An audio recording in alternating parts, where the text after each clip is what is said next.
Welcome to Geetha Santhanam channel. Maximum 15 மினிட்ஸில் டேஸ்ட்டாக எறா பிரியாணி செய்யலாம். குக்கரில் ஒரு குழிக்கரண்டியை நல்லெண்ணெய் விட்டுக்கோங்க. அதில் ஸ்பைசி ஐட்டம்லாம் சேர்த்துக்கோங்க. இது பொரிஞ்ச உடனே 7-8 சாம்பார் வெங்காயம், ஸ்லைஸ் பண்ணின 2 பெரிய சைஸ் வெங்காயம், 6 பச்சை மிளகாய் சேர்த்து இது வதங்கட்டும். அதுக்குள்ளே நம்ம இஞ்சி பூண்டு அரைச்சிடலாம். ஒரு மிக்ஸி ஜாரில் கிராம்பு 3, பட்டை சின்ன சைஸ், ஏலக்காய் 3, சோம்பு 1/2 டீஸ்பூன், இஞ்சி 2 இன்ச், பூண்டு 15 பல், இதெல்லாம் அரைச்சிடலாம். ஜீரக சம்பா அரிசி 3 கப் எடுத்து 2 தடவை கழுவி ஊற விடுங்க. ஜீரக சம்பா அரிசியில் பிரியாணி செஞ்சால் தெருவே மணக்கும். வெங்காயம் நல்லா வதங்கினா தான் பிரியாணி டேஸ்ட்டாக இருக்கும். நம்ம அரைச்சி வச்ச இஞ்சி பூண்டு விழுது, 1/2 டீஸ்பூன் மஞ்சள் தூள், தேவைக்கேற்ப உப்பு, 2 டேபிள் ஸ்பூன் மிளகாய்த்தூள், பிரியாணி மசாலா பவுடர் 1 டீஸ்பூன்.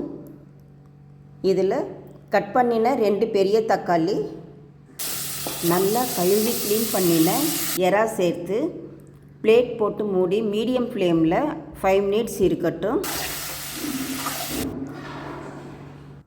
இதில் 2 டேபிள் ஸ்பூன் கெட்டி தயிர் விட்டு புதினா கொத்தமல்லி சேர்த்து 2 மினிட்ஸ் வதக்குங்க. இப்போது எறா நல்லா வெந்து இருக்கும்.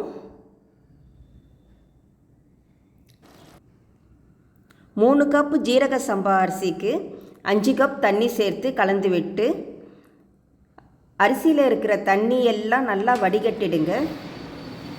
குக்கரில் சேர்த்து கலந்து விடுங்க.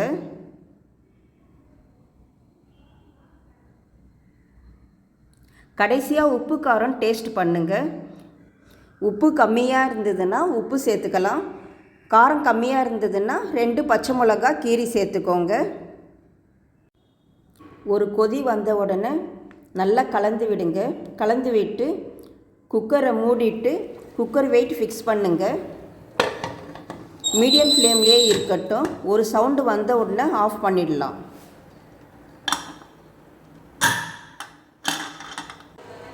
ஸ்டீம் கம்ப்ளீட்டாக ரிலீஃப் ஆனவுடன் ஓப்பன் பண்ணிடலாம்.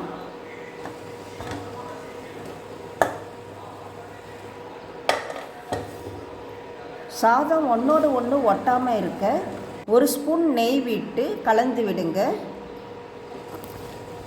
நாம் மீடியம் ஃப்ளேமில் வச்சதால் அடி பிடிக்கலை. ஜீரக சம்பா அரிசியில் இறால் பிரியாணி கமகமன்னு வாசனையோடு சூப்பராக வந்திருக்கு.